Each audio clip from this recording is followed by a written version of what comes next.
En matière de finances publiques, comme en bien d'autres, il faut se méfier des solutions qui laissent voir le monde comme une mécanique bien rodée. Les problèmes complexes requièrent parfois des solutions simples, mais leur application ne l'est pas toujours. Le pouvoir des outils, dans ces cas, ne doit pas être surestimé. Un outil adéquat ne donne jamais mieux que ce qu'en fait son usager. En politique publique comme ailleurs, les instruments financiers comme le budget participatif ou les approches de planification arrimées aux instances de consultation ne produisent pas d'eux-mêmes et par leur seule vertu des effets bénéfiques.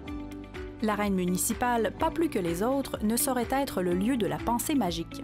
C'est bien souvent lorsqu'un écart se creuse entre les définitions formelles des moyens et les conduites que la corruption peut s'immiscer dans les affaires publiques. La vigilance reste de mise et elle s'exerce par la discipline du débat démocratique.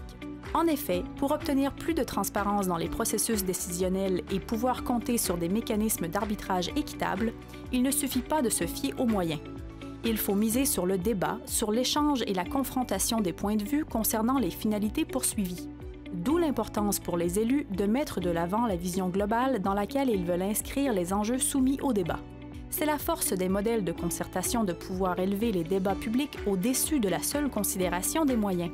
Toutefois, pour que la concertation fonctionne, il est essentiel qu'elle rassemble les acteurs clés de la vie municipale. Et qui pourrait prétendre que la ville fonctionne adéquatement si elle tient à l'écart la moitié de ses gens? La présence et la participation des femmes aux instances politiques font une différence majeure. Et c'est un fait, pas seulement une affirmation de principe ou une revendication idéologique.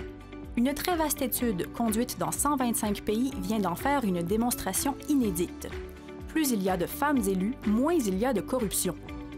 Utilisant un arsenal méthodologique très sophistiqué, l'étude, parue dans le Journal of Economic Behavior and Organization, établit qu'il y a un lien fort entre la présence et la participation des femmes aux instances politiques et la baisse du niveau de corruption.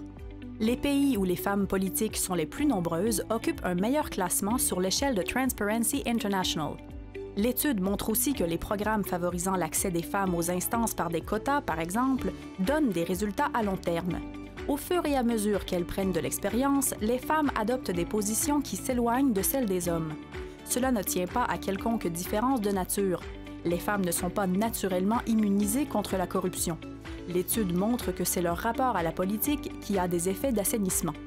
Elles ont tendance à privilégier des priorités dans des domaines, l'éducation et la santé, où la corruption a moins de prise. Plus longue est la période où elles participent aux instances, plus le déclin de la corruption est important. Est-ce que cela restera vrai sur la longue durée? Personne ne peut prédire l'avenir.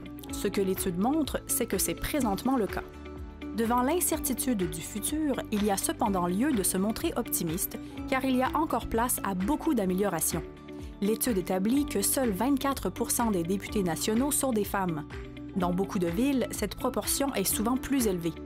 Voilà un signe de plus que la gestion municipale est porteuse d'avenir.